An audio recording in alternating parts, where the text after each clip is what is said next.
Hello, welcome to another episode of Drinking with Comics. My name is Sean. And I'm Mike.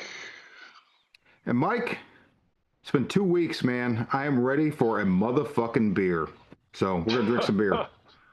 It's been 24 hours and I'm ready for a beer. Yeah, it's interesting. It really, it wasn't really an issue. Good for you. I'm gonna have. So we decided. I think we're just gonna drink on the weekends for a while. So I'll have this tonight. I mean, who knows? Watch. If you could cut right now and go to 3 hours later, I'll be passed out in the fucking street with my pants around my ankles or whatever. Well, and our Monday night traditions. Yeah. Of beer, yeah. But so, yeah, but it wasn't that bad, and I didn't drink. smoke dope or anything. Nice. I just was sober, and it was fine. Yeah. You could do it. Yeah. Yeah, honestly, I didn't feel any different. So that there was one thing that was really interesting. So a lot of times if I'm up late and I'm drinking beer and I'm reading or I'm watching a movie or whatever I'm doing, I'll know I need to go to bed, but I'll be like, man, I want one more beer. So I'll drink another beer. And there was a point when I was like, man, I hope that's not a bad sign. I did it with the fucking water. So I'm like, oh, so it's not the alcohol. It's just I don't want to go to bed. I'm like a big kid. I'm like, oh, I got to bed. So yeah, that made me feel good. So now it's time to tie one on. Yeah, I don't honestly drink that much during the week anyways. I kind of just don't. Yeah. But yeah, let's do this. I was looking forward to this all week. I don't know anything about this brewery. This is Phase 3 brewery. So they have a brewery and tap room in Lake Zurich, Illinois, and a tap room and a kitchen in Elmhurst, Illinois. I picked this up at Binny's when I was in Chicago in January, and this is their Oatmeal Stout. So it's also a fucking jet black stout. Yes. Black blood of the earth, Jack. Black blood of the earth. It's the stout and black. It's Johnny Cash of beers. Cheers. Cheers.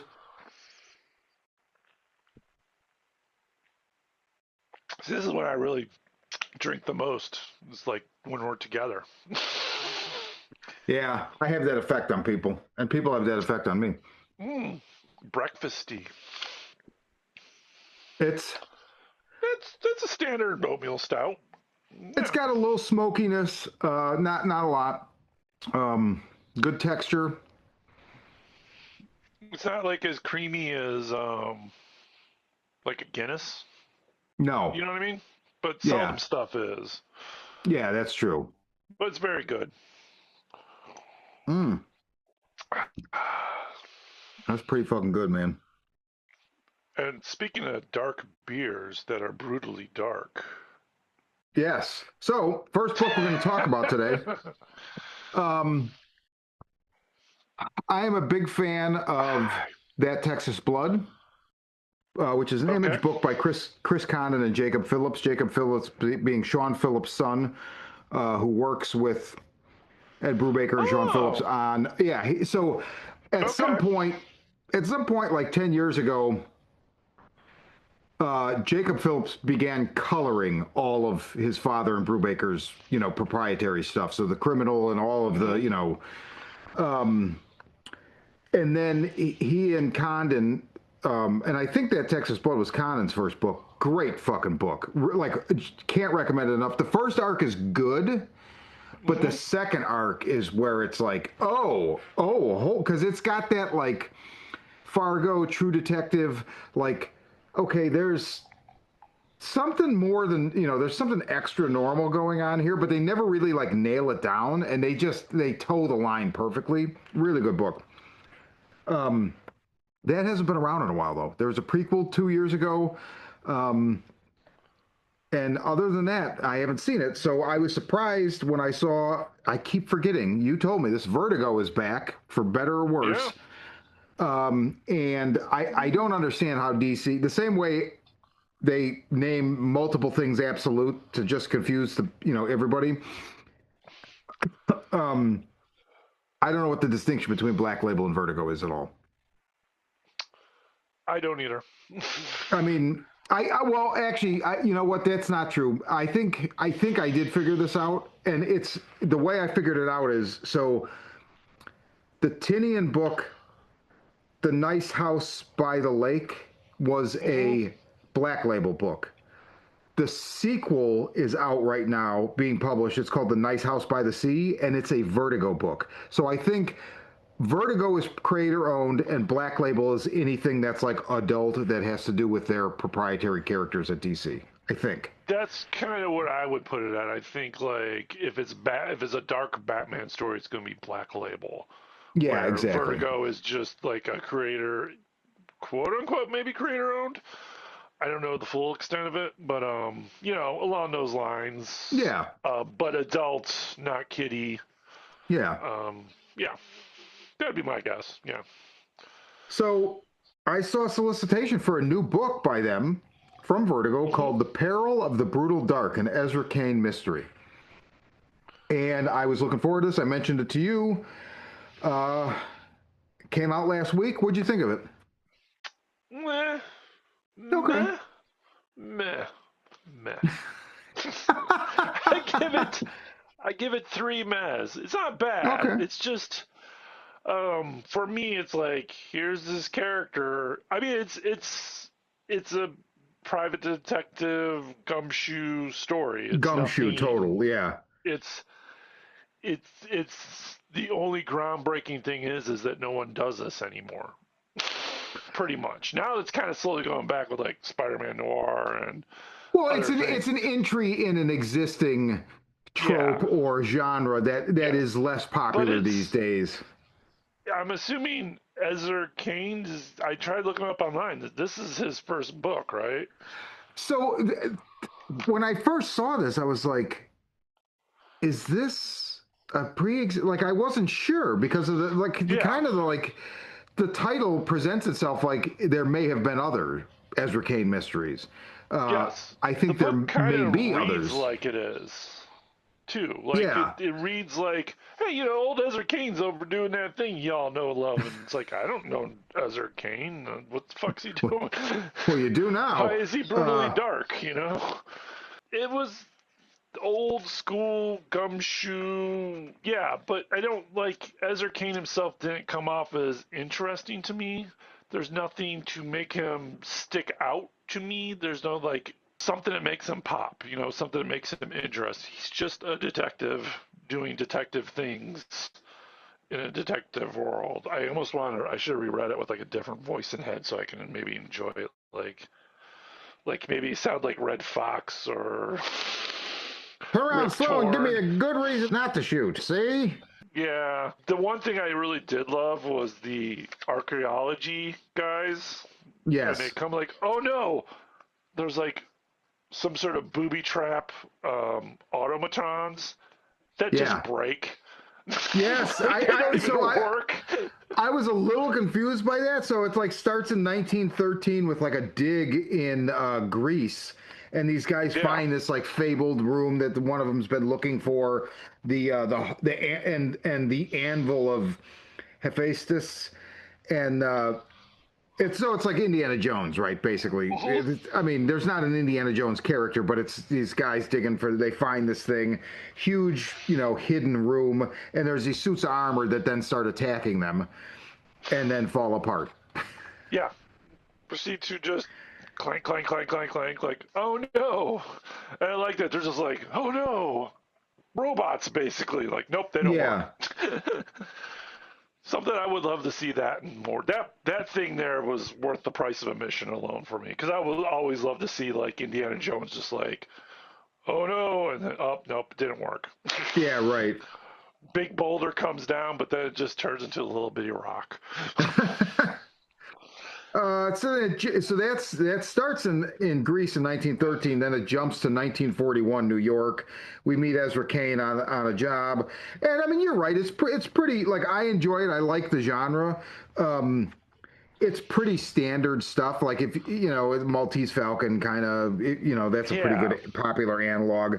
Um, but then I felt like so. First of all, I'm assuming something about Ezra Cain will like in a future issue will kind of stand out, right? Because I I agree. Like, would hope I'm so. not really Yeah. feeling him like anything special about him. But then when it ends with, oh, they took him. Who took him? The brutal dark. So I like the idea that like, okay, what I want to know what this is What's a now. brutal dark? Yeah. Yeah, like so. Is it a group of is it like a cabal of people? Like is it otherworldly forces? We don't know. So that hmm that hooked me. And I like that there's like it ties into like the one cop who bumps into him streets. Hey, I know this lady who's missing her husband, and you find out the husband is the security guard Yes, in the yeah, missing case. So it's like it all ties together. But I mean, I kind of saw that as soon as it came up. Like the guard's missing. yeah. Like, oh, so it's the husband. Okay. Yeah, Um. but it's Condon's good at this. Like he'll weave things, Okay. multiple things together. So I'm looking for. I really like his writing. So Good. I did it like I don't hate it. It's not like I yeah, right, dislike it. right. It just didn't do anything. Like it was I just get kind of like, it. okay, this is not very strong opening for a new character that I don't know anything about. I wouldn't. I probably wouldn't buy issue two. Like there was nothing in here that made me grab me Okay, in issue two. that's fair. And the other thing that kind of let me down was this little like pages. Did you read the back part? I I, did not. I forgot about it I until just now. And skimmed it because I was like, oh, maybe this explains him to me at all. Because there's an article about him as if it's written in a newspaper back then. It didn't really explain him at all. Or then he saved some lady and killed some dude. Like okay, that's he stopped the killer. That's the article. It's like, okay, that didn't explain anything about him at all. I thought maybe it'll go into more Ezra like you get Ezra some Cain is idea of his a past. German, yeah, something that would like flesh him out a little bit more, but he's still very unfleshed out. Um, but I thought it was kind of cool they put those 2 pages there, but it could have Condon's been, big on like yeah, back matter stuff. So nice, I'm glad you brought that up. I will reread this and I'll read that. yeah, But yeah, it's I thought it was if you're into Condon and Phillips stuff, if you're into gumshoe yeah, 40s, and I like the um artwork. I did not realize this was a Sean Phillips kid. yeah. Because I was like, oh, Phillips. And then I look at this, like, this looks just like Sean Phillips' artwork. But yeah, no, that makes Yeah. sense. Yeah. Yeah, so it's pretty good. So I'm on board. There's another book I was going to ask you about. I saw the solicitation for this. It was totally not on my radar until I saw the solicitation for the second or third issue, and the cover grabbed me. I was like, "Oh, what is this?" It's an image book called Death Fight Forever. It looks kind of like a Yes. Street Fighter kind of riff. It, I think it kind of is. Um, Unfortunately, I didn't really get time to look at it because it's sold out already. Because there's this thing going on now with the economy. Okay, so how do I explain this where it makes sense? Is this going to also explain that White Skies and why that was like sold out in seconds and White going for a Skies hundred is sold dollars? out, going for $100. Dork kind of started it all. So What there's this dork? whole like Dork, Dork, like orc. He's half dwarf, half Oh, orc. He's okay, Dork.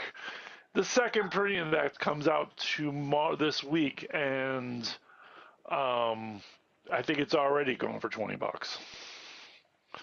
So like, there's this thing where because they're small print runs, speculators are kicking into the comic industry again because gold prices are going too high and they need cheap investments to turn around. fuck this Um, world. it's bad, but it's also kind of good because it does get people interested in stuff. Yeah, Not super good, but kind of good. But the problem so there's the secondary market is driving up the prices of first image firsts. So Death Fight Forever kind of fell into that's a first. We'll grab that too. So everyone's kind of okay. grabbing them, reselling them on eBay, buying them on eBay for high prices. Dork was the first one.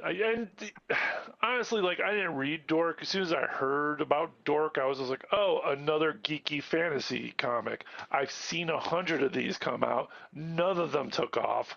I think we ordered like 3 or 4, because it's a fantasy geeky comic that no one buys. And because every store didn't order a bunch of it, there's less of it out there, so people are hoarding it, and then it's going up in value because there's not many of it out there because of the low print run, and then it drives up the prices, and then people are trying to turn around because they need to make a quick buck, and it's an easy way to make a quick buck. I mean, it's like Pokemon cards, Magic cards, everything. The scalpers come in when the economy kind of. Yeah. To me, it's the first sign when you see the economy kind of crashing, because they don't have the money to pay. They don't have the money to scalp on gold or high-end things, so they start doing low-end things to make quick bucks. And comics is a really good one for that. It's bad, but it's also kind of gets people into comic books, and then in turn it helps us as a dealer, sell stuff. But as long-term, if I were to get any Dork fans to come in and try to buy the book, it's going to be very hard.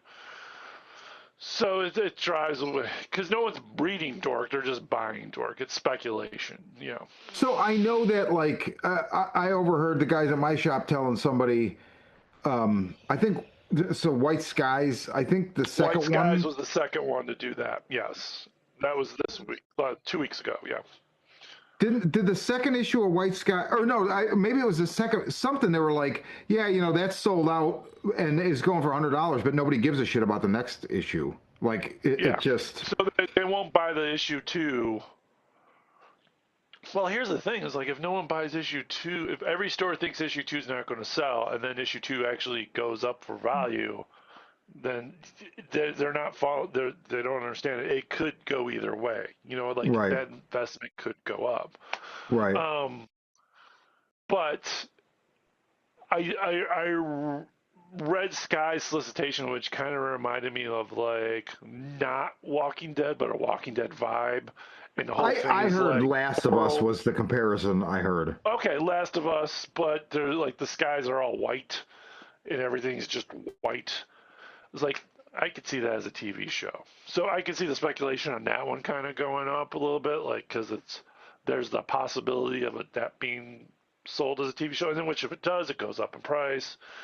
I don't think White Skies is like, I think it's like $30. I don't think it's 100. I could be wrong. Okay. I haven't looked at it because I don't keep track of this shit as right, much right. as just other than, like, the 20 or 30 people a week that come in and go like, hey, do you have White Skies? It's like, no, I don't. And I know why you want it, because it's $100 on eBay. And they every single one of them's like, wait, what? I didn't know that. Like, sure. White Skies should be code for blow. So people come in there like, you got White Skies? Be like, yeah, man, meet me in the alley out back. And then sell them like a bag of Tylenol. I wish I thought that. That would have been funny. So that's $100 and just give him a bag of powder and walk away and be like, what? That's Speculator's Corner, which I guess maybe this will be a new segment. I'm really just looking. I'm always looking to write new little theme song jingles. So